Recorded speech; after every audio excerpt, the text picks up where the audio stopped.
120 seconds.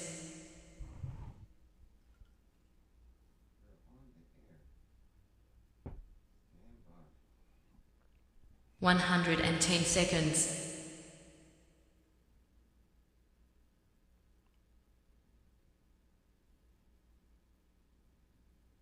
100 seconds.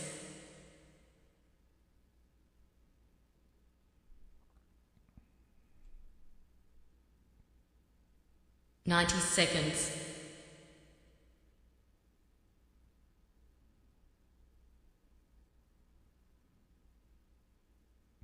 80 seconds.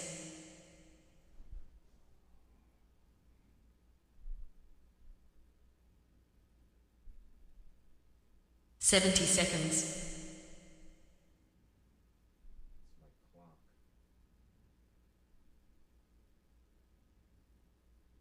60 seconds.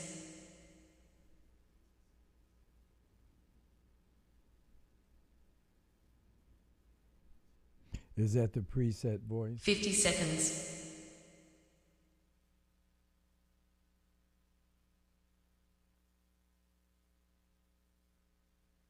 40 seconds.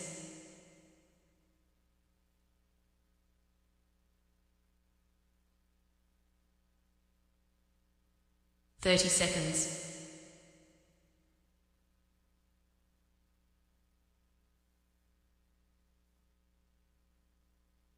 20 seconds.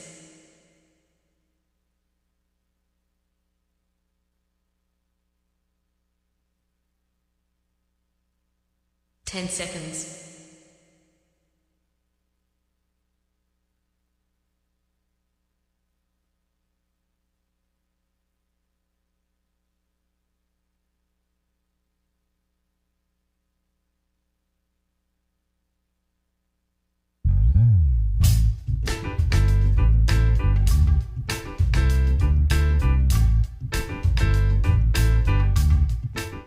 'My name's Jay McCauley. I'm Naisha McCauley, and you're watching AccessTV.org.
Friends, once again, it is indeed time to get our talk on. Want to talk with me, your host, Jay McCauley, along with the champions of talk. This morning's talk champion in the house, none other than Cleo Duke-Wright. Good morning, Miss Cleo. How are you doing? Good morning. I'm doing pretty well this morning. You doing good? Yeah, doing good. How's your week? Oh, like always, tough, but it was good. It was good. It ended up good yesterday. It was a wonderful day. I love the heat. So it was a good day. Yeah, it got up like 91.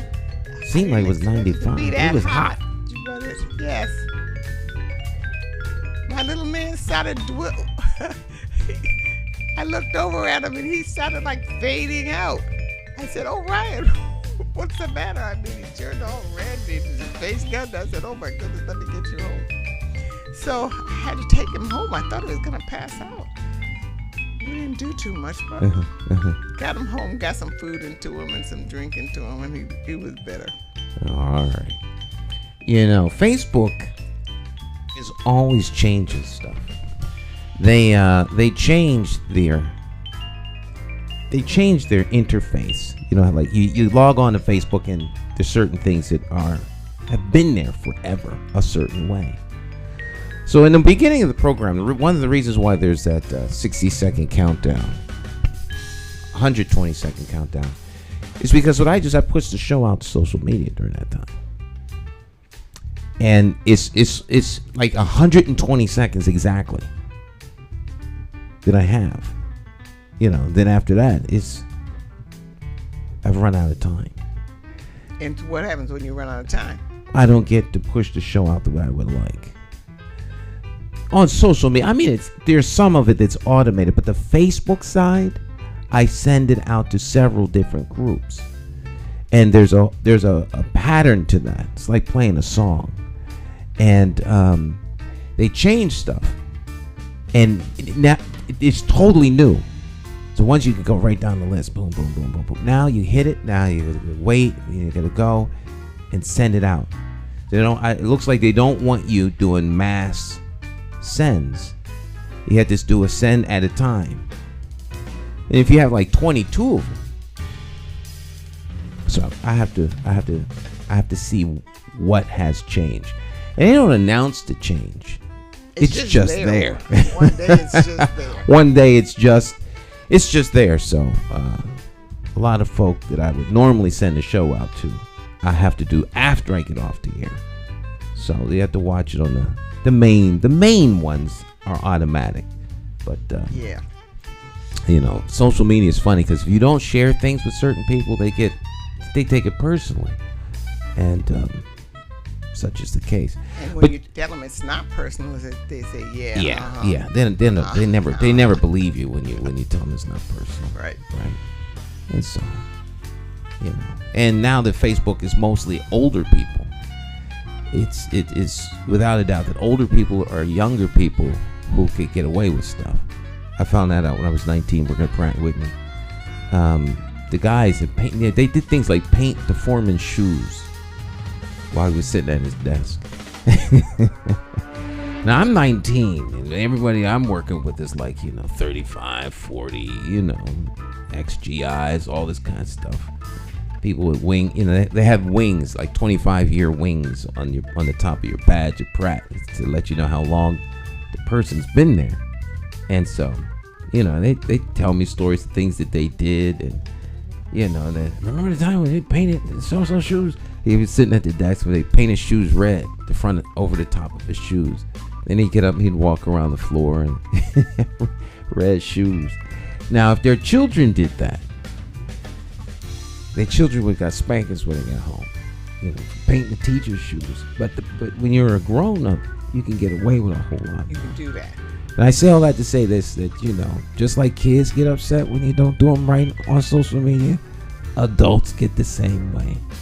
And they just take stuff personally. I didn't know there was only mostly adults on Facebook.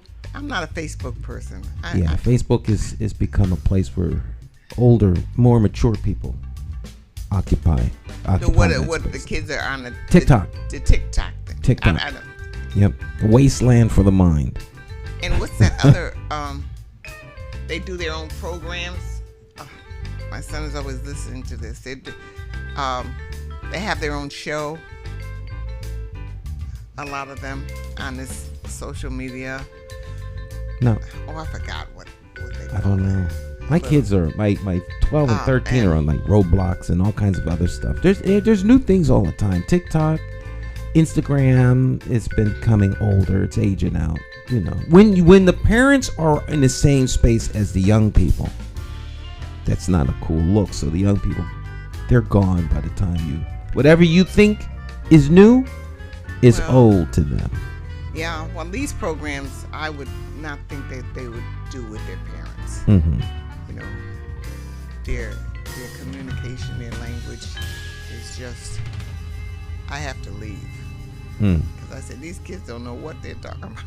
Oh. But Hey, maybe I don't know what I'm talking about because I was former generation, but oh my goodness. Well, It drives me crazy. In the background, you were listening to Jay Hoggard off the Raise Your Spirit Consciousness CD. And I had the esteemed pleasure of being in the studio with him when they did the video portion of that. And he is our special guest this morning. So we are very pleased to welcome to Studio 1A the incomparable Jay Hoggard. Thanks for joining us, sir. How you doing? Well, thank you, Stan. It's my honor to be here. I watch the show frequently, and it's a blessing. And to be on with Miss Cleo, I'm happy. There she is. And she joins me every Friday. We have fun. We Miss try. Storyteller Cleo. Yes. She's great. She's a great storyteller. Great storyteller indeed. So tell us a little bit about yourself, Jay. Where do you want me to start? Well, we could start when you were like 3 years old and work our way to the no, just a little bit. Now, I met Jay at Wesleyan, and it was interesting. I don't know if I met you there or I actually met you doing. I think you were maybe doing music, but to me, my first introduction of you was at Wesleyan when Mitzvah was doing a music through indigenous, the connection of the indigenous people and to music. You were there was this, and he wanted me to come and videotape, and that's when I think that's when I actually met because that's the first time I think I actually had a conversation with him. I may have taped him on occasion. We actually met with Nandi. We did a with Sister Nandi. We did the first time we did a performance at the Charter Oak Cultural Center. Oh, that's right. You guys were doing the music. Right. And I did the music for that. And it was music and dance. Yeah. And then the Mixer Sean one where he had a trio with Faron Aklaf, who's on the drums on that video that you just played and on that record. And his brother Rick Rossi.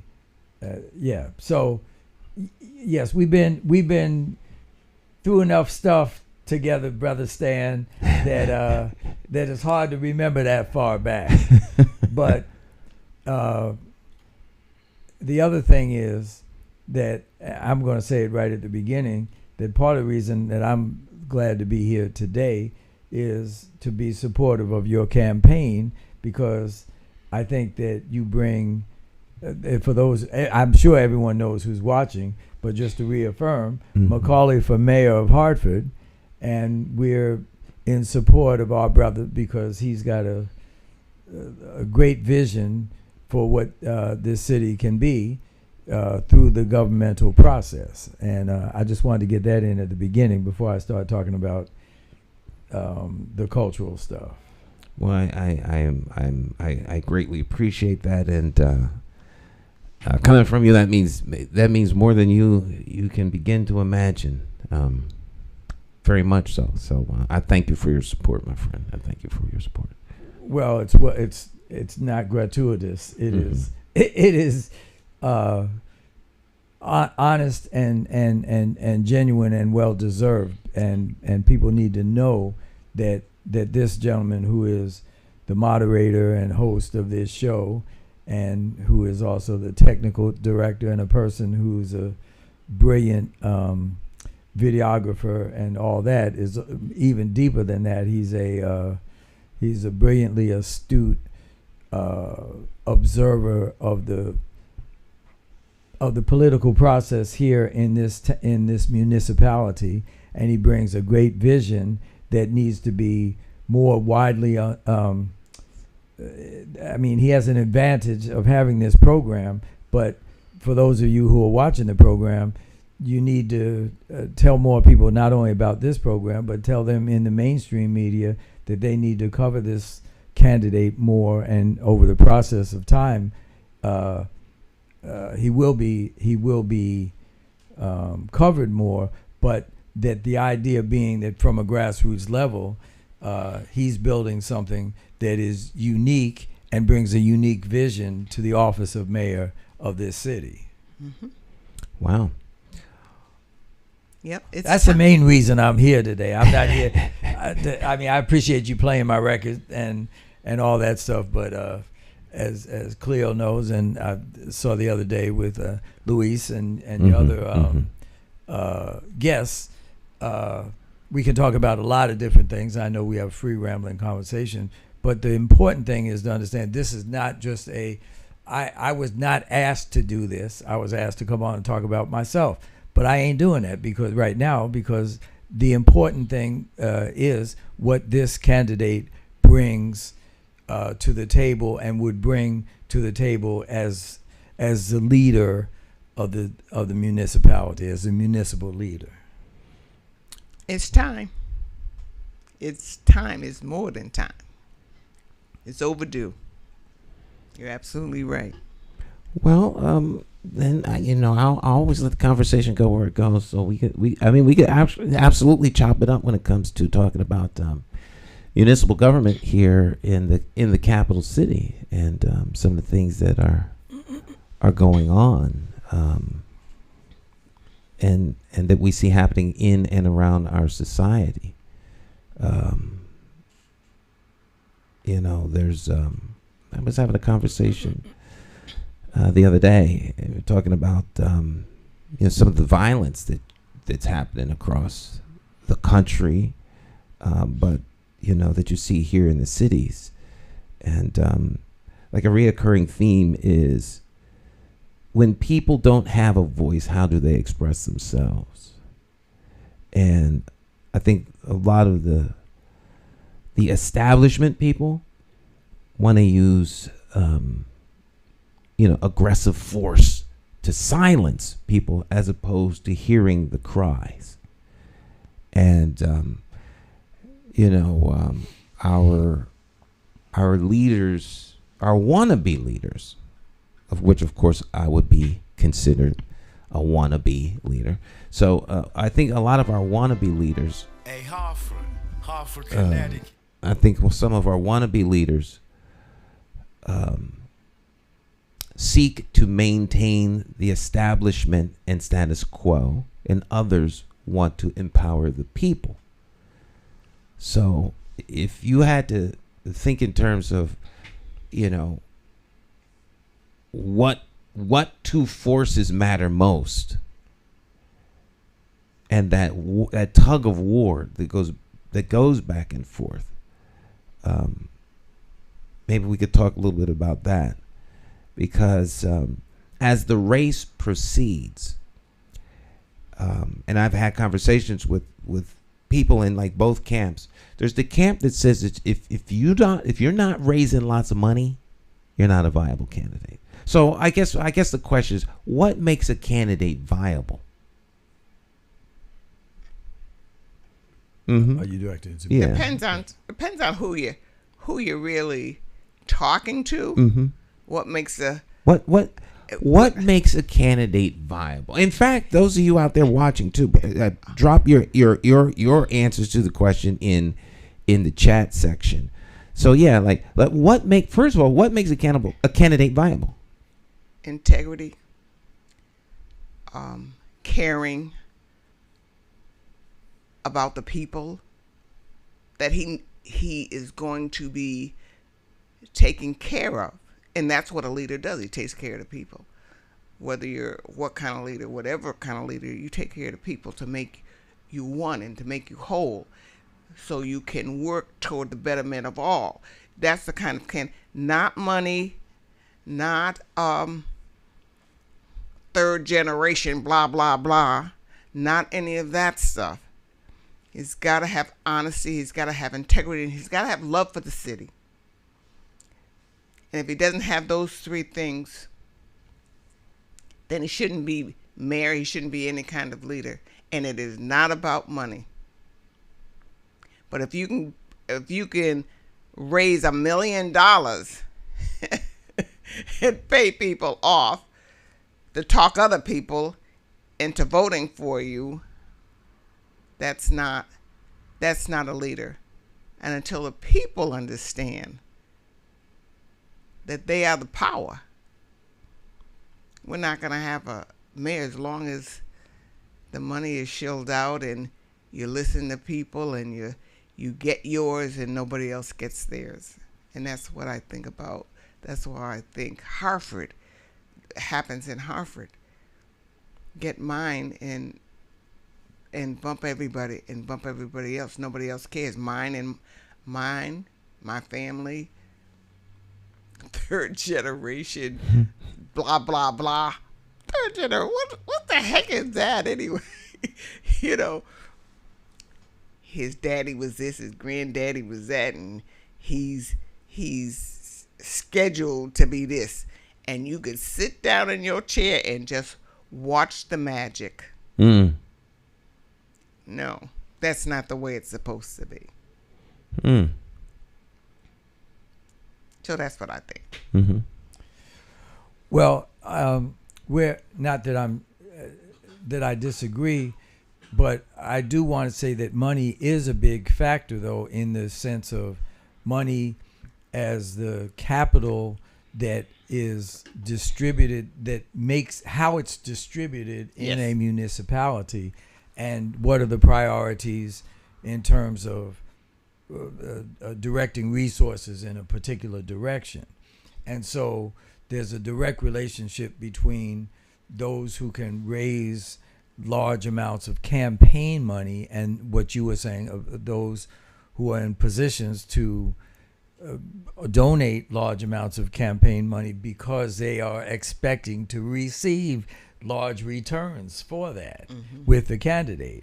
That's the nature of, unfortunately, that's how things operate. And I heard yesterday when Luis was talking about government and defining and making a suggestion to you of defining what government is and how what the purpose of government is, and the purpose of municipal government. You have national, you have state, and you have local, and that particularly the people of our communities, meaning the African diasporic community, which is not to say that that's the only community of importance or the only community that would be in your purview as a candidate, because it's really about all of the citizens, the citizenry of this municipality. But in particular, you and I were talking the other day, and in the breakdown of residents of the city of Hartford, you have, what is it, about 75-80% is African diasporic and Caribbean, and African diasporic meaning Caribbean and African American, as well as whatever percentage of the Asian population, and then you have the European American population. I don't use those words white and black because they don't mean anything. They're not accurate. But at being about 15, 18, 20%. And so the fact is, if someone has a large donor coffer, they probably did not get that large coffer from the majority population. That's just a complex reality of people understanding why it's important to make that $5, $10, $100 donation, not talking about $1,000 or $2,000 donation. So that the point being that the larger donor segment often doesn't come from residents of the municipality. This is not just in Hartford. This is everywhere. And again, people give those kind of donations, or especially when you have the kind of donation situation where a company or a interest group will have 500 members of that organization or group donate $1,000 or $800, or it's done that way because it's really coming from the CEO that's donating Right. $40,000. But this is how they get around. Spread it out. Yeah, right. they spread it around. That's because there's the expectation that when the monies are when whoever is in the office will redistribute the municipal money, which is tax money that operates all the functions of government, of everything, of education, of the roads, of the water and sewage system, and of the every other municipal function, that somehow they'll get a cut that's bigger than what they donated back. Right.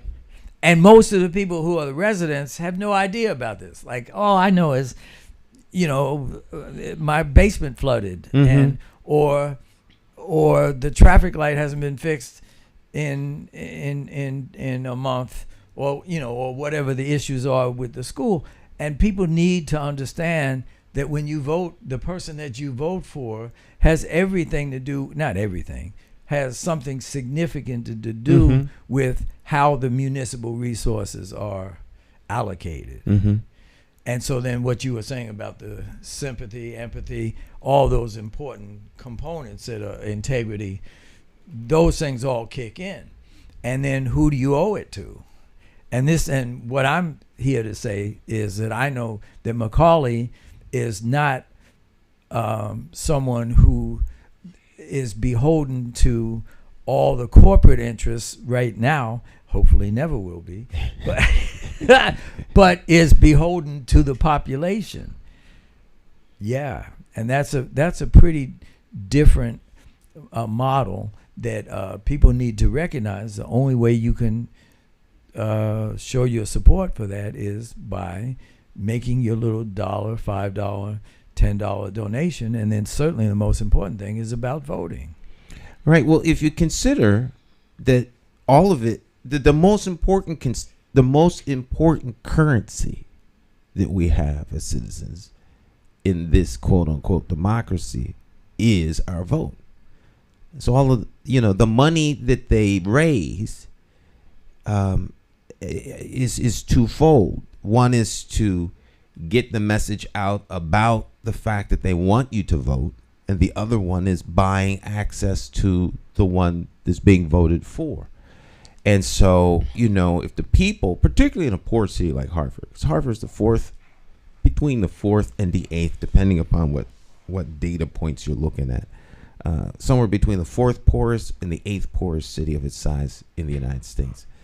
So if you have a poor population who's kind of in survival mode, making money donations isn't part of their view of things, and so they're marginalized.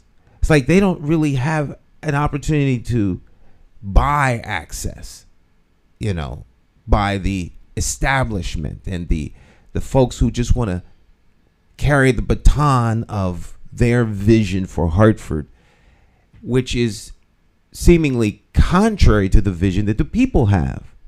Because if the people are clamoring and protesting and marching and asking for things that one would think would be just services that you get, you mentioned about the sewage. It seems like you have to bang pots and pans and protest outside your house or the water company in order to plead your case that you should have, sewage not coming into your basement if there's a flood. Because it doesn't happen in other parts of the city. And if you call for these kinds of things, you're considered to be a rabble rouser or someone who's speaking out of turn. And that's the same thing that happens across the board, whether it's you advocating for your kids at school, whether it's you advocating for better roads, whether it's you advocating to have the street sweeper come through your section of town. People say, well, you should be able to pick up after yourselves. They won't pick up after themselves. Yet if you have a parade downtown, nobody picks up after themselves. But they have street sweepers come, sweep behind everything, keep downtown spotless. Not because people don't litter, but because there's other people who pick the litter up. And so it's a matter of how you deploy these resources. And then you have contracts that are given out. Tens of thousands, hundreds of thousands of dollars that go out in contracts. So who gets those contracts? Who gets the money that this municipality rightly spends? So if Hartford's budget's, $700 million a year, we got like about $400 million in school budget. Those are legitimate expenditures, and someone's getting them. I mean, that's like real money being spent for real things. But who gets that real money? And in what way does that ultimately impact the residents?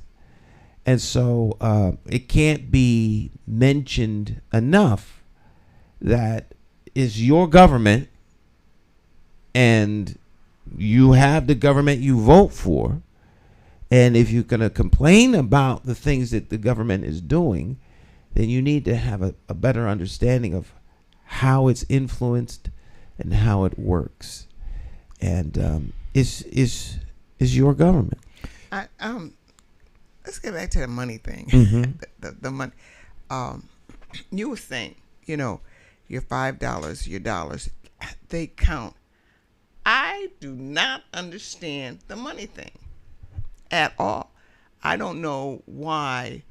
I get emails, I get texts from Washington all the time. You want to get Democrats to send us $5 that Republicans are getting ahead of us, blah, blah, blah, blah, blah.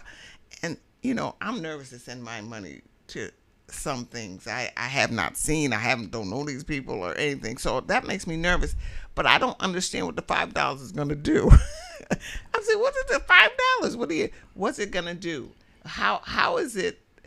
What do people need to understand about their small donations?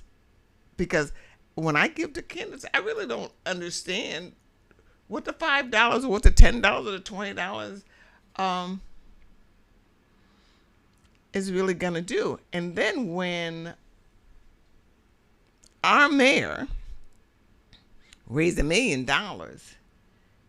and that's how he won, I don't understand that. And I don't think a lot of people understand. I don't understand how this money is going around and around, and it becomes the major thing, and I'm over here and it doesn't seem like I count at all. It's just the money thing, my $5. And they ask questions, the Republicans, Democrats, do you trust us more than you trust the Republicans? I don't know. I mean, sometimes you do horrible things and sometimes they do horrible things, and sometimes you do good things, and sometimes something they do. So what are the people supposed to think? How do they put this in a ball so they can understand what you just were talking about before?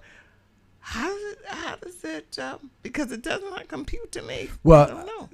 That's a brilliant observation, because a brilliant question, because what does the $5 do, or what does the $1 do? It shows participation, and it shows participation and support for a particular candidate. So at that point, in the specifically not the global Democrats and Republicans or right and left or any of that, and specifically in the McCauley for mayor campaign, and for everyone who's listening and those who are not listening, the $1 or the $5 is not about that amount of money. It's about the individual support participant, because we still, in theory, the democracy is based on the electoral system that we're under is still based on one person, one vote. And so in the process of the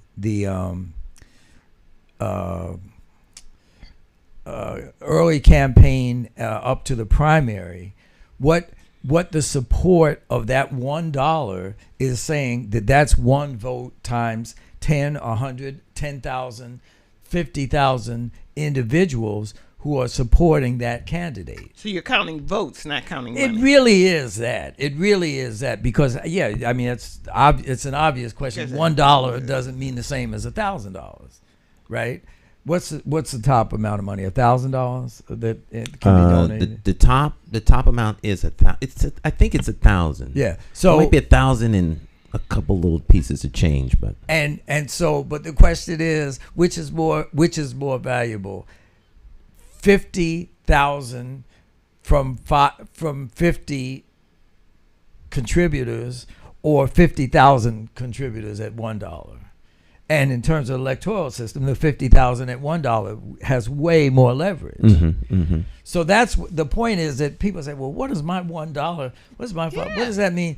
And like you say, you get these things from the National Party, you get from all kind of candidates, from Iowa Democrats, from Democrats all across the country, Nancy Pelosi and all that stuff, right? Well, right now, at least what I'm focused on and what we're focused on by being here in terms of the McCauley candidacy for Hartford, Connecticut, is to get our candidate at the top of the ballot. And the way to do that is by showing individual support by way of being your name as a contributor. And that's what the $1 buys. Not buys, that's what the $1 signifies. Whether it's $1, $10, or $100, it's the same. It's the one vote that you're counting. Yes, the one ma'am. vote. That's what it is, and people need to understand that. And say, well, I'm just as you just said. Well, what I don't count. What difference? As long as we have the democracy system, voting system, the electoral system that we have, every vote does count. And people say, well, what I'm going to vote for? Why should I vote? I voted for Obama, and I ain't got no more money than I had then. That's pretty much the common. But the fact is, on the local level, as well as the national level, if one person isn't in and the other one is in, then we have, there's less leverage. Just like we're dealing with on the national budget right now, that people both on the left and the right are upset that Biden had to make these compromises, and they're calling it the Biden. And the other guy, I can't think of his name, the Republican, the House of Representatives guy. The speaker. Yeah, what's his name? I can't think of his name. I want to say Mitch McConnell. No, it's not McConnell. He's the Senate, but the Congress guy. Anyway, they're saying, that bill has taken all this and that. Unfortunately, ultimately, that comes down to that there are not enough Democrats in the Congress to have voted this way versus the that way. Okay, but that's national, and we're not even talking about that. What we're talking about is this mayoral election, and this particular candidate who we're sitting here with, in my opinion, the way to get more visibility for this candidate is that more people, and I'm not being paid to do this. I was not asked to do this. This is Jay Hoggard, vibraphonist, composer, professor at Wesleyan University, individual citizen of Middletown, Connecticut. McCauley did not ask me for this. What you need to do, if you see this show, or if you hear it, or if you know somebody that is interested in it, is get on there and show that you want this candidate to at least hear this candidate's point of view. And so in answer to your question of those that raise, if the criteria is just how you raise the $50,000, the $1 million, whatever it is, the problem is, what percentage of the citizens of Hartford contributed to that? And I would assert that is a very small minority compared to the majority population which is not in a situation to, as you said, to contribute $1,000 to a candidacy. And as you said, oftentimes people are frustrated and discouraged. But what I'm saying is, don't be discouraged. Be encouraged. All you got to do is click the button and donate. And donate $1 and put your name on there, because your name on that roll makes a huge difference in terms of showing numbers of support for a particular way of thinking. Yeah. See, people want you to think that you don't matter, when it's quite the contrary. You matter most. When one person goes downtown and says something, you have their ear. You go up to the state legislature, one person say something, you have their ear. And trust me, folks, I've observed this time and time again. The individual constituent has as loud a voice as a organized group of people, because that constituent is at the top of the food chain. A lot of times organized groups can't vote someplace. Sometimes they were paid to be there. They got off of buses. They've been incentivized. Lunches are set out there for them. But the person that walks in is just a constituent that took the time out of their day, that goes and takes a day off from work to come up there. When you speak up at the state legislature, you have a voice. When you show up at your Board of Education meetings, they listen to you. When you show up at City Hall for City Council meetings, they listen to you. When you write a letter with like real ink and paper, and you took the time to do that, they listen to you. And if you give $1 or $5 or $10, that actually speaks very, very loudly. So if they look at, because quarterly what happens is the reports come in as to how much money and how many people gave. And then they can see, oh, yeah. And your $1 says not so much that you gave an amount, but that you gave. And you are a voter. So when Hartford residents start giving, that has an impact. Just like when people register to vote. All right, if you register to vote, that says, wow, they registered 500 new voters last month.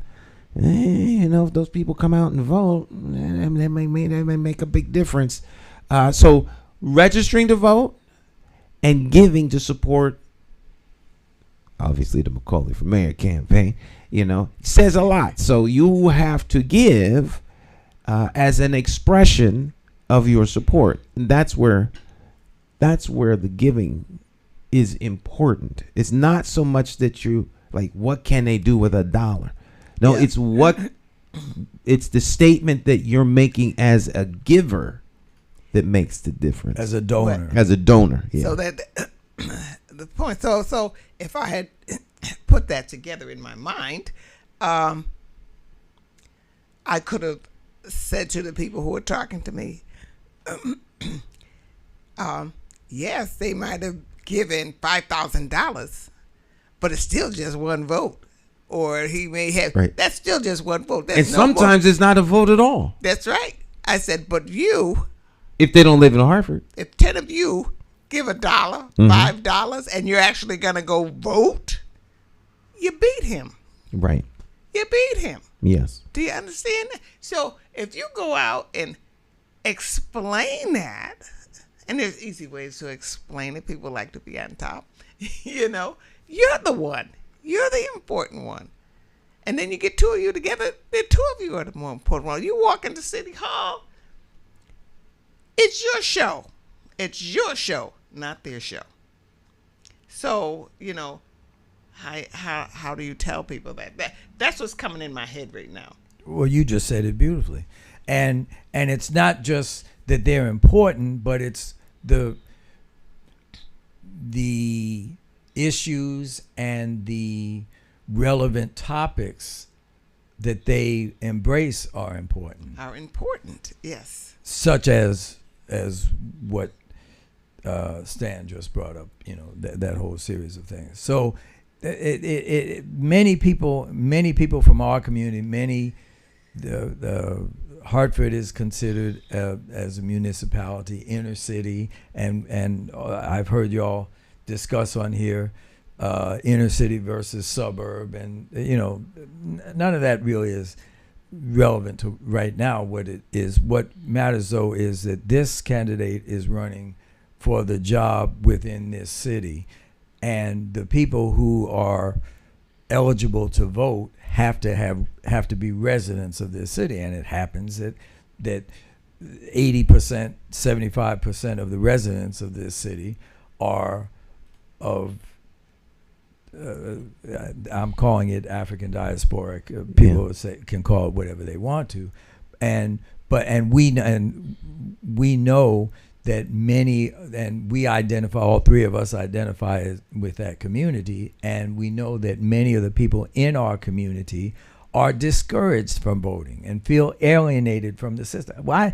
I mean, I vote, as I said about Obama, I voted for Jimmy Carter, and they're talking about ancient, and then for younger people who were not even of voting age until after Obama, they're like, well, I'm voting, that's nothing. No, if you hear this program and you hear these people talking, the three of us right now, or the two of us and the person who is coincidentally the candidate, who can't say it in the way that I'm trying to advocate for because he is the candidate, he just happens to be a talk show host, the host of this program, that it's of crucial importance for you to support your community. And one way is by voting for the people who are running for office that ultimately deal with distributing the resource, making choices about distributing the resources of the municipality for the different services. And it can't be minimized how important every single vote is, as Stan just said, each individual. So yes, when you brought up, Stan, about the sanitation, and some people would say, well, each individual has to clean up for themselves. Okay, the reality is that you do have municipal sanitation, and that's a big issue. It is important that individuals do their part. Back when I was a kid, when Johnson was president, they had the Make America Beautiful. This is where MAGA came from. They took it from that slogan of Make America Beautiful Again by picking up your own litter. So I believe in that, and I totally believe in self-responsibility. But it's also a question of how are neighborhoods prioritized to receive the limited set number of services that are the city services. And what I'm saying here, and I hope you agree, Sister Cleo, and what I'm saying is that Stan McCauley, who is someone who is a long-term, not lifelong, but long-term resident of Hartford, he understands the internal issues of the problematic distribution of resources, such as sanitation and the sewage, and busing and roads and all these other things, police issues. Now, that's not saying that these are simple things that he's just the day he gets elected, he's going to fix everything. It's not that. It's a gradual process,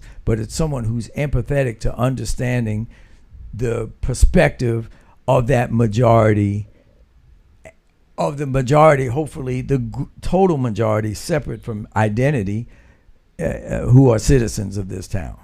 The one item that everyone, I think, can wrap their head around, and that I think is a really good example of how politics enters into the decision making. There's two of them. One, the speed bumps in the city of Hartford. Who gets them, who doesn't? And two, snow removal.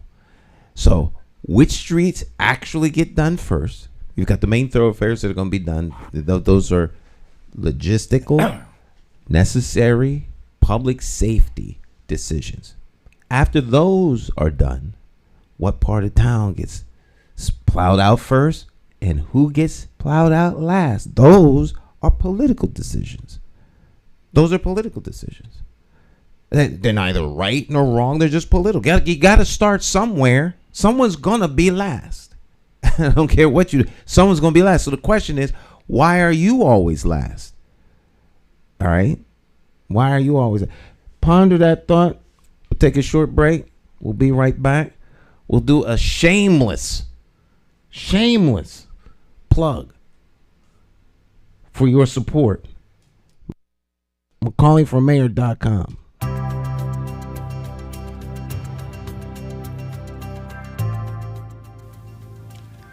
You know something? Hartford's strength is the people. They're independent thinkers and love their city. So how did Hartford fall into the hands of rogue policymakers? Well, to start, this rogue group spent nearly $1 million putting themselves on the inside and leaving you out in the cold. What if I told you that $5 can be the difference between a Hartford with hope and vision or a Hartford that is in perpetual decline, increasing crime, and an educational system going nowhere fast? Your $5 contribution to our team is a statement that you are investing in Hartford's future. Your $5 contribution to McCauley for Mayor will make you a member of the team, and together we will explore the possibilities. More than that, you will be demonstrating that Hartford's people are ready to make a stand with Stan. Our goal is to get the support of 5,000 people who live, work, and play in Hartford. I'm asking you to make a bold statement by contributing $5 right now, today. If you believe in Hartford and its people like I do, make that contribution. And together we will show Connecticut that the people of Hartford care enough to do our part.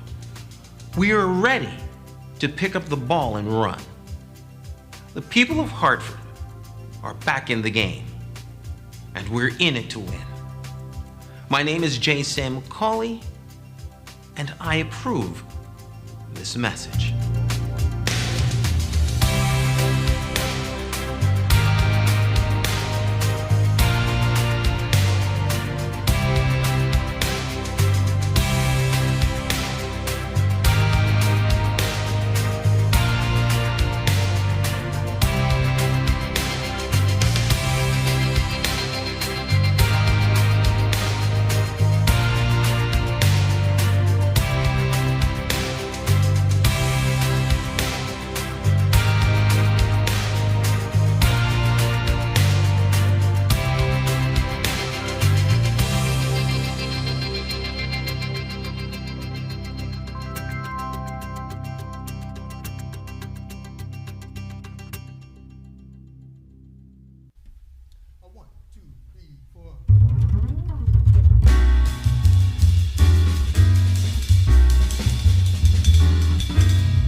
I can sit and listen to this. I do. All day long. I love it. Music Maestro Jay Hoggard is in studio with us.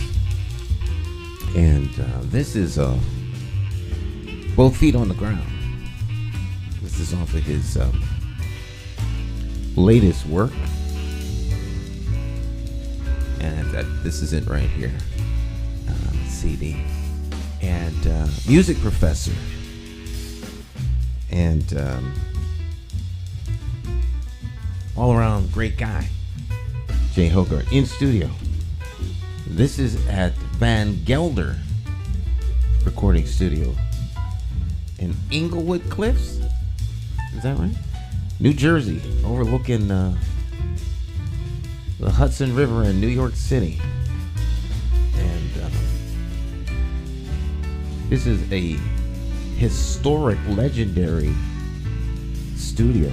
It is like it was a double honor to record this session,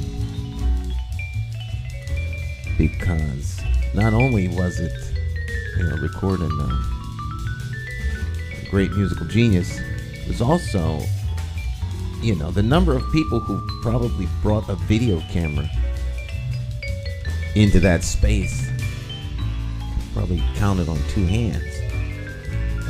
Because the guy wouldn't let anybody come in there with recording photos, video, nothing. And all of the great jazz recordings, like Blue Note, recorded in this studio.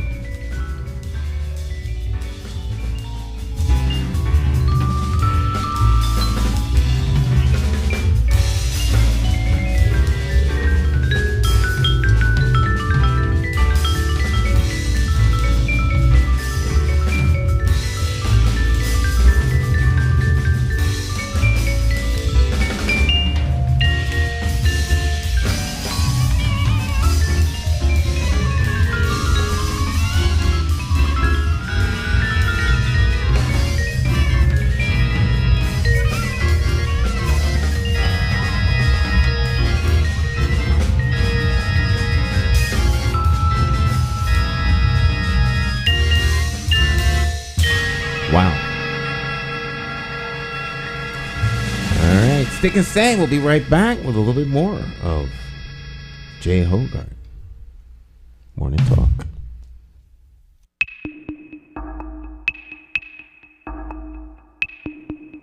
Every bad political decision is made by a politician elected to office. So if you think your vote doesn't matter, just remember this.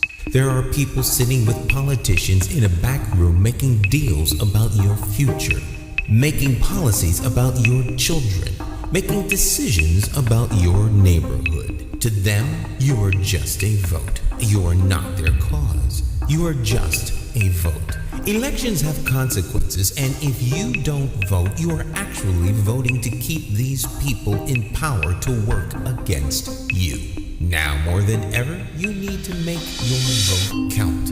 It's time to clear the air and vote for a mayor that is unbought, unbossed, trusted, and accountable to you, the constituent. My name is Jay McCauley, and I am an independent thinker, and I approve this message. I'm asking you for your vote on Tuesday, September the 12th, 2023, in the Democratic Party primary election for mayor of the city of Hartford. For more information, visit McCauleyformayor.com.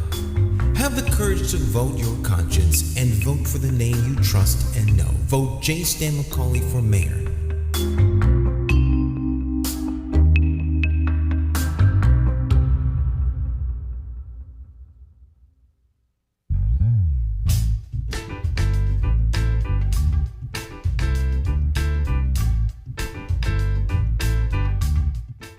Hi, My name's Jay Stan McCauley. I'm Naisha McCauley, and you're watching AccessTV.org.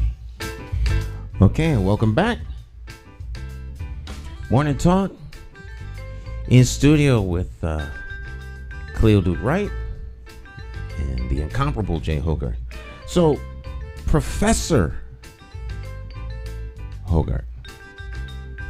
How long have you been at Wesleyan? I can't count that far, but the last count was 32 years. Wow. 32 years. That's a long time. Yeah, I went to Wesleyan as an undergrad and graduated in 1976, and then I lived in New York from I taught high school in New Haven from 76 to 77, and then from 77 to 89 I lived in New York, and then I was doing my master's and was teaching, and then fully started teaching at Wesleyan in 91. So, and I've been fortunate and blessed to be able to continue my music career while teaching. How many albums do you have? Well, this record, which is called Raise Your Spirit Consciousness, is my it's the 24th CD that I recorded, and this is the 8th one that I recorded on my own label, JHVM Recordings, and you can find out if you're interested if you go to my website, which is www.jayhoggard.com. All that stuff is in there about the previous records and kind of my music history, my music work history. When I'm not campaigning for Jay McCauley. Put that in there. Right. In his spare time, he's a professor. That's great. So what goes into putting together a project like this? Well, I'm think of myself as I play the vibraphone, and a lot of people, this video that we made that I appreciated working. I was just, when you were showing it, I was thinking about how the whole editing process that we went through, and I had mentioned that, and I'm pretty media savvy, but in going through it, you spend a lot of time just to get this image at this moment, right? Or this second, rather, not moment, this second, and how it's very intentional. And so everything that the point is, everything that we see in mass media, let me say that the intention is when you make the edit that it's seamless, that no one knows except the editor and whoever else, the director. No one else knows that's an edit. That if you make an edit that looks like an edit, you haven't made a good edit. Right. And one thing that was fun working with you is because you're a perfectionist as an editor, and that was great. Because there were a few times there were things like, I don't care, just fix it. No, I got to get it right, and you go in, you zoom in, you zoom out. And the point being that everything that we consume in media, when you turn on the television, when you watch a movie, when you watch a video game, all that is done by someone who's behind the curtain. So the man in the Wizard of Oz, and this is showing age because the younger people won't know about the original movie of Wizard of Oz, but the thing about ignore the man behind the curtain, don't ignore the man behind the curtain, because the man behind the curtain is shaping how you're thinking. Okay, so this record, Raise Your Spirit Consciousness, is about not only on a spiritual level, and I'm not trying to be, I'm born in the AME Zion Church, and my whole life, and I shout out to Metropolitan AME Zion here, and as well as Blackwell AME Zion Church is here in Hartford, and my home church in Middletown, Connecticut, Cross Street AME Zion Church. But the point is, I'm born in it. I'm a partisan, but I'm not advocating, everybody needs to go out and join Metropolitan AME Zion Church or Cross Street AME Zion Church. I'm not saying that at all. I'm not even pushing my faith beliefs as a Christian by any means. If you're a Muslim, if you're a Buddhist, if you're a Hindu, if you're a traditionalist, native practitioner, cultural practitioner, whatever. What I'm talking about is your spirit consciousness of the consciousness of your spirit, as opposed to your more mundane reality that most of us function on most of the time. And the spirit consciousness is when someone gets behind you, when you're driving and someone hot dogs you in your car and you're going 50 miles, 70 miles an hour, whatever speed, and they're going 90 and they're just going to push you, not to get sucked into the anger of road rage. This, Cleo, this is largely a male thing, but females get in this too, where, okay, I'm so mad, I'm gonna stop the car and, and blah, blah, blah, blah, blah, blah. Or the consciousness of, I'm speaking to young people here, of no matter why you're mad at whoever you're mad at, who, took your $5 or $100 of your weed money, or took your money in whatever kind of transaction, or whose boyfriend, girlfriend, this and that and other, that picking up a weapon and pointing it at someone and pulling the trigger, that's not going to make it better. That's going to make it worse. It's going to make your life and their life worse. Your spirit consciousness is going to tell you, I'm mad, I'm angry, I'm bitter, I'm frustrated, I'm this and that, but I'm going to act in a rational way that's going to be the positive, productive activity. Lead to positive and productive activity. So that's what this record is about. And okay, that's enough. I said enough, right? With that. I'm consuming what you're talking about.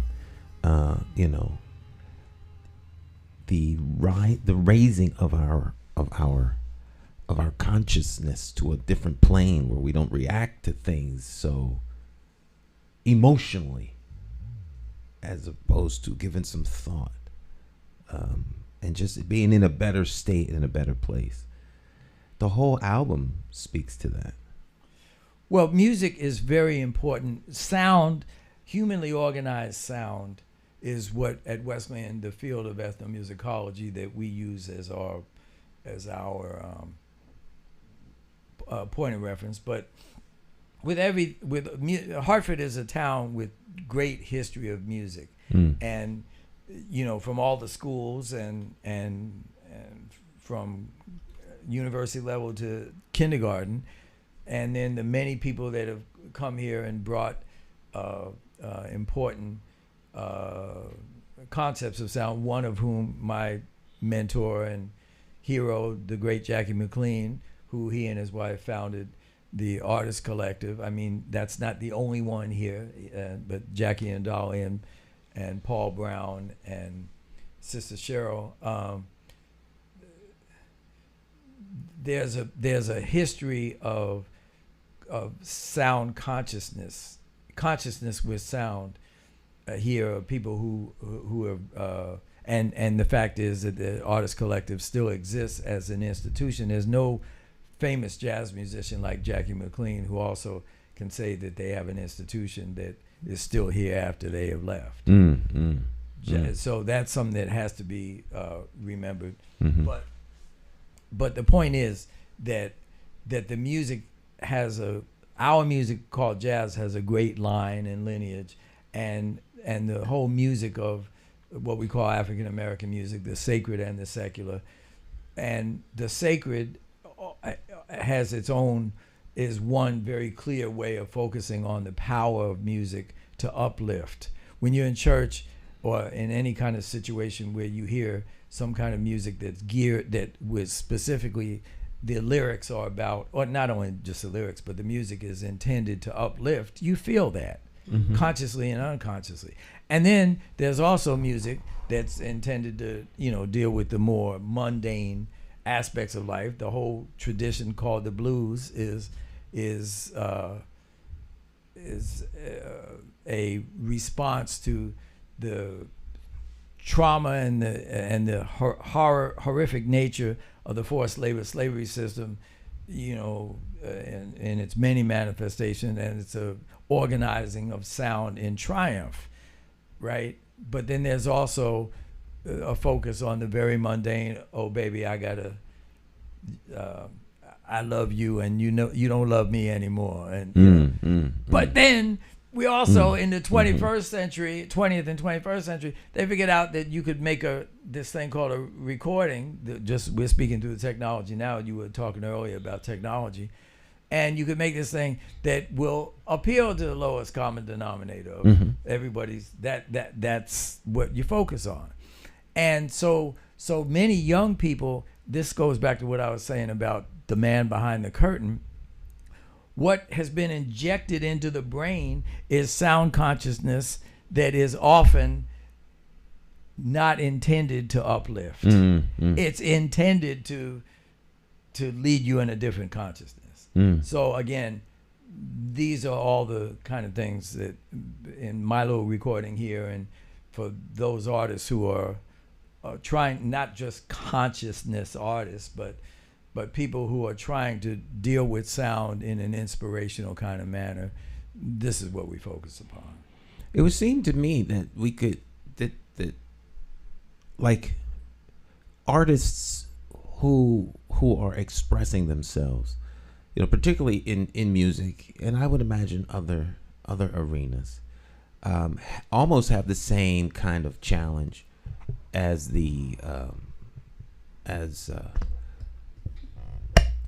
what do you call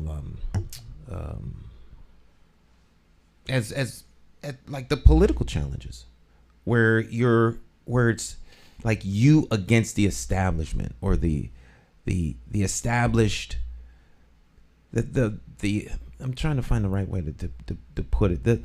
There's the lowest common denominator, where they don't want you to rise, or they won't always want you to be like those that seek to subjugate, so that they can exploit, relative to those who are trying to uplift and empower.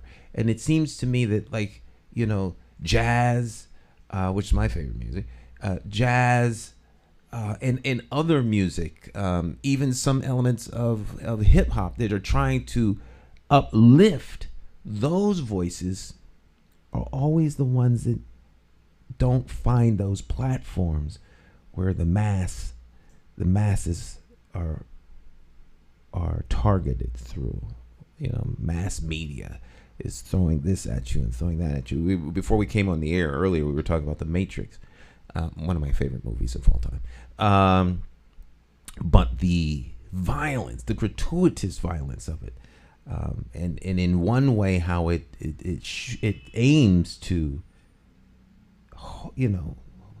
hold you down in all that the Matrix tries to do in terms of, other ways of thinking. It's still like the very base thing you're dealing with is conflict, violence, and resolving your conflict through violence. And that is constantly reinforced in everything. How do you break through those kind of roadblocks, or the glass ceiling, or the hurdles that are in the road, as you move your music forward, and the challenges that are out there? Well, these are the things that are constantly, every artist has to deal with some variation of that all the time. How do you coexist in the marketplace and how do you get in the marketplace versus whatever your particular vision is? And so one has to be committed to their vision. The problem is if you think you are committed to a particular vision, but then you get beaten down in the marketplace enough, then people try to adjust, to the market, to the parameters of the marketplace, which is a whole kind of a never-ending swimming against the current, and it's a lot. It takes a lot to commit to. So I can only speak for myself that very early on, before I made my my first record, excuse me, Days Like These well, actually, my first record was solo vibraphone in 1978, and then 79 was Days Like These, which was on a major label. I was at 24. I was, the new kid on the block, the new next thing on the block, and they wanted to market me in a manner like that, and I kind of resisted that because I was like, no, I don't really want to get famous until I'm older, so I know what I'm doing. And they were like, are you crazy? This guy's crazy because, we're offering you, all you got to do is you do this and you can get that. And I was like, no, I don't really want all that. I ain't looking for all that. Mm-hmm. I'd rather, and I thought when I was an old guy, like in my 40s, that I'd be able to handle an old that. Guy like in your 40s. Oh, yeah, there we go. Right. Old. I wish I could go back 20 years and be just almost 40. Right. Now at 68, as the beginning of the last third of life and the beginning of the elder stage, even though I still think I think like I'm 18, but as Cleo and I were laughing before, I don't feel like I'm 18 when I get out of bed, though. That the point is that I was fortunate that the sum total of who I was gave me kind of that point of view and has helped me kind of not get frustrated, embittered, this and that. That I don't have the platform of wider visibility, but I also understand that it's not that's not really the most important thing. The most important thing is how to be able to have clarity when you have the opportunities, such as in a situation on morning talk on Access TV. Certain kind of topics can be discussed. That a lot of authors would come to me when I had the bookstore, and they said working with these publishing houses and presented their books the way they did not want them to present their books. They didn't like anything that they did. A lot of them just turned to self-publishing because what they wanted them to do, and it was against them. And you really can't fight yourself forever because yourself is going to win at some point. Yourself is going to win. So when they're telling you things and in your head that is not what you want to do, in your head, but you say, hey, those are the smart people. They know what they're doing. I don't know what I'm doing. I should follow them. Try following them. Self is always correct. That person you thought, I tell people this all the time. That person you thought you were when you were 7 and 8 years old, that's the person you are. That person is still there. That person was not wrong. You were not wrong. The world is not right. You know more about you than the world does. And those thoughts that come through your head, you need to follow. I'm saying that because I didn't for a long time. And I came right back to who I was. And it was the same person I was all the time.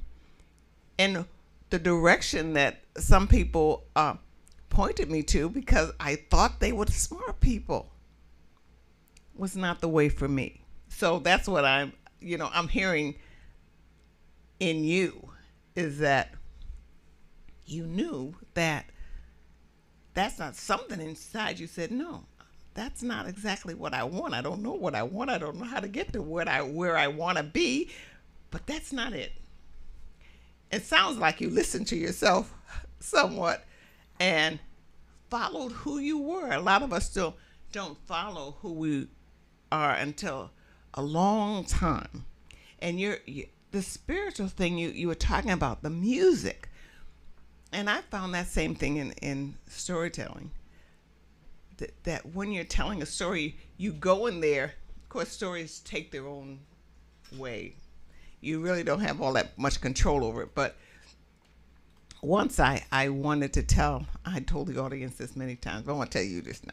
Once I was in a situation where I wanted to tell a story to pay some people back because I was mad. I was really mad. And so I had told him a story the night before. And I said, today I'm going to tell him I'm going to tell him a story. This is around the time women's lib was a big thing. And you know, I tried to tell a story that didn't have Afro-American in it, just a general story. But any black person would have known it was an Afro-American story. It was an African-American story. And they didn't receive it well. They started talking about women's lib and everything. It was the man something, the woman takes something. I forget what the name of that story, complete story was. So the next day, I told a story. I told the woman, I'm going to tell you a story. You want to hear a story? I'm going to tell you a story tomorrow. And so she got all these games together, these get acquainted games and everything before I told the story. So I started to tell a story of Keep On Stepping. So I wanted all those white folks to be the slave owner. I'm going to say, you know, I want to really feel bad. So I told the story of Keep On Stepping. But in the story of Keep On Stepping, at the end of it says, I'm going to tell you, children, don't matter what nobody says. Let me see if I can remember that. It's like, you know who it is. When you know you right, it don't matter what nobody says. You just keep on stepping. You know, that was kind of the end of the story, and he was going off with his backpack, and he had gotten his freedom, and the owner on the porch said, "Dave, the children loves you, I loves you, and well Missy likes you, you know," and he kept saying, "Yeah, sir." Kept walking, didn't turn back, kept walking. "Dave, the children loves you. I love you. And Missy, she likes you. But remember, Dave, you always be a nigga." You know? And so I wanted them to be the slave owner on the stage. Well, and I was so emotional with it. When I turned around, all these people were crying. So I said to myself, Lord, get me out of here, because I'm tired. I didn't have enough. So when they started talking about what they felt, they said, they told us about a time when they were Dave, and they had to make a decision to keep on stepping. And so these people were crying because they could, and telling us these stories about the time they had to keep on stepping. And I said, oh my God, nobody was a slave owner on the porch. And so I said, oh, no one identified with him. Nobody. Yeah, right. Nobody identified with the. They all identified with Dave. It's good guy, bad guy. Yeah. It the times in their lives when they had to keep on stepping. So I just, you know, my son had just walked in the door and I said, please take me home because I'm tired. But I never tried to direct a story like that again toward anyone again. That was the wrong thing to do anyway. But I never did that. I just why did you not do that again? Because you thought that they did not get the point? No, I didn't do it again because I didn't think. I thought that I learned a story and then I let the story go where the story goes. I don't put anything on the audience, whatever it is. I don't put it. I just tell my story. You was like weaponizing the story. Yeah. Oh, I see. But yeah. But did you achieve the desired affect? I achieved. Well, I don't know. I didn't think of it after that because I was so exhausted. Oh. After the storytelling, I was very exhausted. But they got a feeling.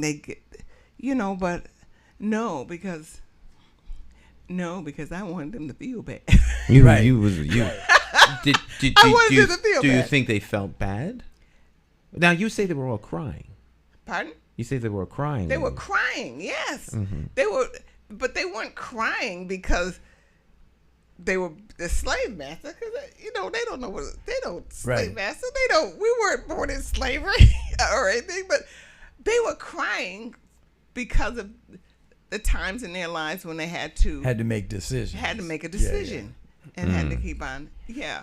Well, that's often the case, and even just the way you just did that just now, like as embodying the characters, and telling. So I could see how you could be exhausted, but the point being that most people, if the goal was to get people to identify with the bad guy, people usually don't identify in those stories with the bad guy, right? Unless the bad guy somehow then turns out to be the good guy. People generally will identify with the one that even if they're bad guys, they don't see themselves as a bad guy. They see themselves as the the Robin Hood, steal from the rich and give to the poor. You were a thief, Robin. So people don't generally. No, I didn't. But I do want to say that often, and connected to that, in talking about the history of African American musics, right? And the other day, Stan, y'all were talking about education, and I think Luis brought up about that there's inadequate representation of historic facts and historic perspective on the atrocities of the forced slavery system. He didn't say it in that way, but I'm saying that in terms of both the indigenous people, the native peoples, and coincidentally with the native peoples, is so ironic that all the names of rivers and cities and and states that retain the names, but they know nothing about. But there's no connection to the people who were originally there, who kind of literally blazed the trails for those places.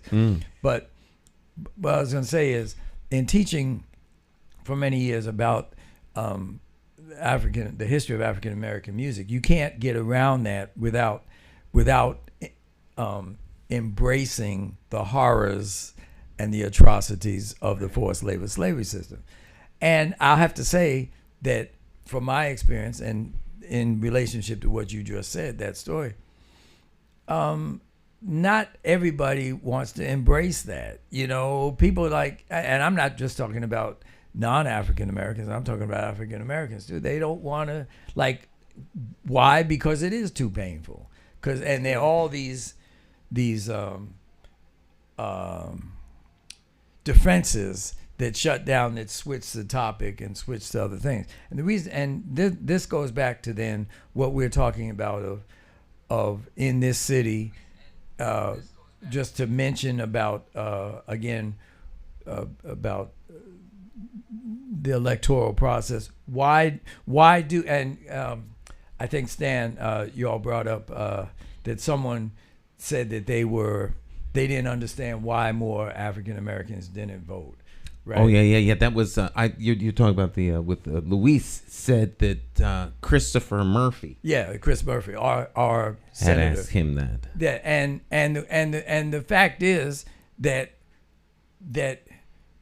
just like the distribution of resources, why is there an unequal distribution of resources of people of the African diasporic community? Why do they not feel as entrenched and connected to the electoral system, to the political system, to the governmental system, to the educational system? all these things are related to the history of the last 500 years, which really most people don't want to deal with. I opened a bookstore because of that. And I was in my own community, and it was not embraced. And just got sick of going into bookstores and looking for my history and looking for things and looking in the library. The Harvard Public Library told me in 1980 that Connecticut never had slavery, and I just laughed. I said, "That's ridiculous. How could you think that?" And I had to go find out that information myself. But that was, back then. But very few people came to my store to look up their history, and the ones that came, I mean, they were there every day, trying to find out more and more. And Native American history I had, and I had Asian history in America, but it didn't. It was very hard, and it didn't go well. You didn't turn into a huge corporation. Yeah, my thing was, I wanted global franchise to be the biggest bookstore in Connecticut. That's all I cared about. Right. I didn't, not the world. But no, it didn't work, and my own people really, basically didn't embrace it. But full circle, you didn't get discouraged and just toss it out. You found other ways to function in your life and still bring that consciousness. Well, I don't know. Have I said I don't? You're still here doing it. You just told that here. story. I still have my books. I still have my stories, the stories that I tell, and that's exactly what many people of this point of view experience, and that's what my record Raise Your Spirit Consciousness is about. Exactly that. Like, it's a survival process, and surviving what you believe in, and not only what you believe in, because half the time we don't even know what we believe in, because we don't. And this is why, on the political level, in Florida right now, the governor of that state is running on a campaign of what that phrase, anti-woke, or choke the woke. Oh yeah. Yeah. And he said the other day that if he's elected, he will eliminate leftist thinking permanently, and the idea of this word CRT, meaning critical race theory, why this is some dangerous thing. Well, for me, CRT means colonial racial terrorism, right? And right. This is not a theory. This is empirical. It's not, and nobody. So full circle, those people in your story that you wanted to embrace the slave terrorist. No one who's alive now is responsible directly for slavery. So you don't have to feel like, because your great grandfather was this or that anyone is holding you directly responsible. But the fact is that these circumstances of that institution created the circumstances that are what we are experiencing every day right now. That's right. The remnant pathologies. Right. But that's not debatable. That is. And so those that want to deny that, I guess their desire to live in denial is their right, but that their desire to not want to acknowledge a thing does not make a thing. So they don't want to hear it. I was once asked to speak in Black History Month, and a professor from UConn was before me, and she painted this flowery picture. I was getting more and more angry at her. Maybe I shouldn't have. This flowery picture of the slave period, and I'm saying, why is she doing that? Why is she doing that? Maybe if I had more experience, I would have done that too, but I did not do that. I gave a story of the history of Hartford as I knew it growing up, and a history of Southern slavery, and I put them together, and I said different but the same. You know, and the man got furious with me, and he said, "We're not talking about your experience. We're talking about African American." He got so angry at me on the side, and so I finished doing my program there, and after I finished, silence. There was deafening silence, and when I was leaving, people would come up to me one at a time as I'm going to the door saying, "I had that experience. I remember that. Whites and blacks. I remember such and such. I remember blah, blah, blah, blah. This happened or that happened." As I'm going to the door, but I'm sitting there talking to them, and the question and answer, they didn't say a thing. They just sat there. So full circle with that in 2023, then why do we have certain communities that are 100% African diasporic in Hartford, some that as a gentrified process or long term are 100% non-African diasporic, and then we have communities that are called suburban communities right now that are outside of the municipal area that are 100% or 80%, 85%, whatever the percentages are, whatever way you want to line them up. And that was the other thing I wanted to say, that this record and my Raise Your Spirit Consciousness and Harlem Hieroglyphs, which was my previous record, are both about the process of the migration from south to north, and then the remigration north back to south, which many people have done who can do it, but then others cannot. And so the point is that on this issue of who is a viable candidate because the amount of money that they raise is directly related then to, well, which population is the core targeted population or appeal of a particular candidate, and then maybe why one candidate should have a broader appeal if they only had the opportunity to be heard.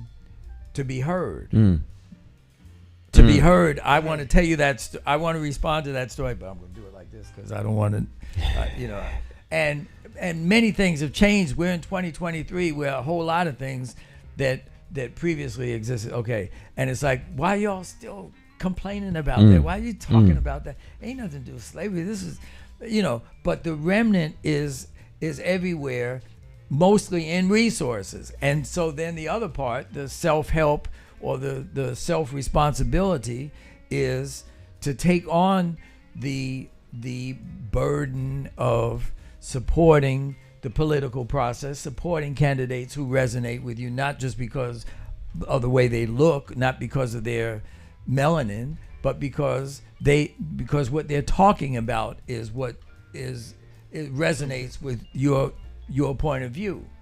And then that lines up in certain kind of ways. But we're at a point where no one identity is defined by the way someone looks. We're way past that. We are past that.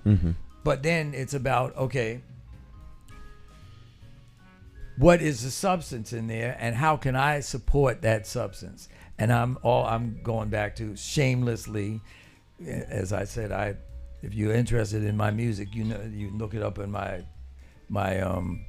thing, but that on the computer, what's that thing called, the website. But I'm here to say that J. Stan McCauley, as a candidate for mayor of Hartford, Connecticut, brings very important perspective to the table. He should be evaluated in the 3 months of, this is June 2nd. What's the primary date is September 3rd? September the 12th. September 12th. So we're exactly 3 months and 10 days away in the process of looking at the various candidates who are running. You're not going to see McCauley on the nightly news, the nightly local news, as much as you see some of the other candidates. But look at McCauley's 6-point program, and he's having various events. Give him the attention that he deserves, and then get out and support him. Absolutely. Absolutely, 110%. Where can I buy the records? You can go to www.jayhoggard.com. Jayhoggard.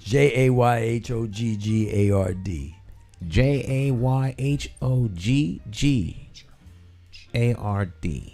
Hoggard.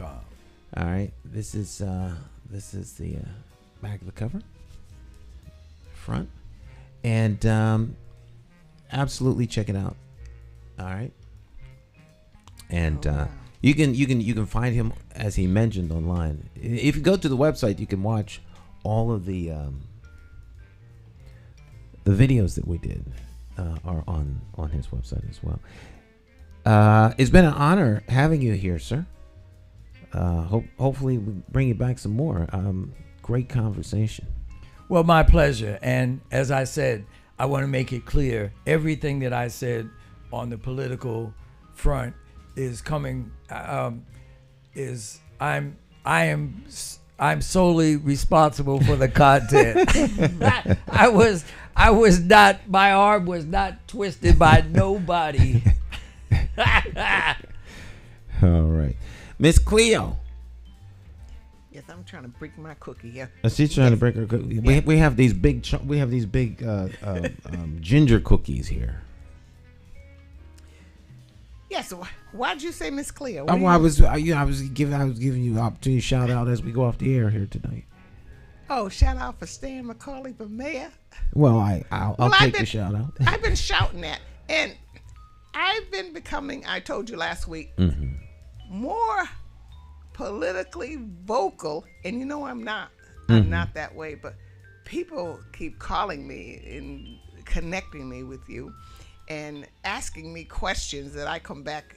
I'm sure they're asking me, so I'll come back and ask you. I don't know, but I'm out there, and today I have to say I've learned something. I've learned how to express a few things that I can talk to people about, and I appreciate you being here today, because I always appreciate you. But now I know how to express that one-on-one. I know how to express that dollar. There you go. And I know I know what to say. So thank you very much. And I'll see everybody next week as usual. All right, my friends. We'll go out with a little more Jay Hoggard. You all have a blessed rest of your day. Have a great weekend. Tell somebody about the program. And visit the website, McCauleyformayor.com. And if you have any questions, you can always give me a call. My number's very public, 860-944-9797. It's on the side of our mobile campaign office. You can't miss it. It's in a neighborhood near you. All right. You all have a great rest of your day. Bye-bye. Thanks, Jay. Bye-bye.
Hey, Hartford, Connecticut, I'm talking to you.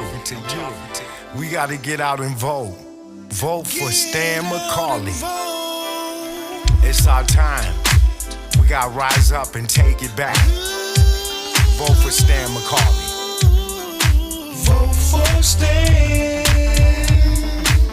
You gotta vote for Stan McCauley. Vote for Stan. Vote for Stan. Oh yeah. It's more than politics than just what your social covers. And it ain't somewhere written down in bold letters. Don't just take my word for it, do your research. Think of your future, look at your bigger picture. Shooting tie, clean up, unity for the righteous. Plotting on action, hands on access. With a light source vision, door to door knocking. Guerrilla style marketing, brainstorm as a collective. Real neighborhood suggestions. Only we know what it is where we living. To make real life decisions. Move on facts, make it manifest back. You gotta vote for Stan McCauley. Vote for Stan. Vote for Stan. Vote for Stan. Oh yeah. Look at your city. Stop. Take a look around. Is opportunity flow into your house? Are you working? Wait, can you save some money? And is your neighborhood safe? Or is it a homicide every night?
Senior.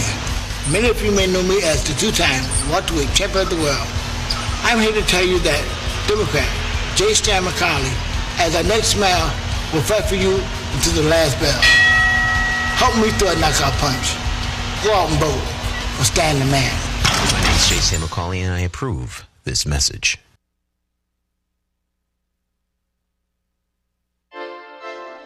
Hey, Hartford, Connecticut, I'm talking to you. We gotta get out and vote. Vote for Stan McCauley. It's our time. We gotta rise up and take it back. Vote for Stan McCauley. Vote for Stan. You gotta vote for Stan McCauley. Vote for Stan.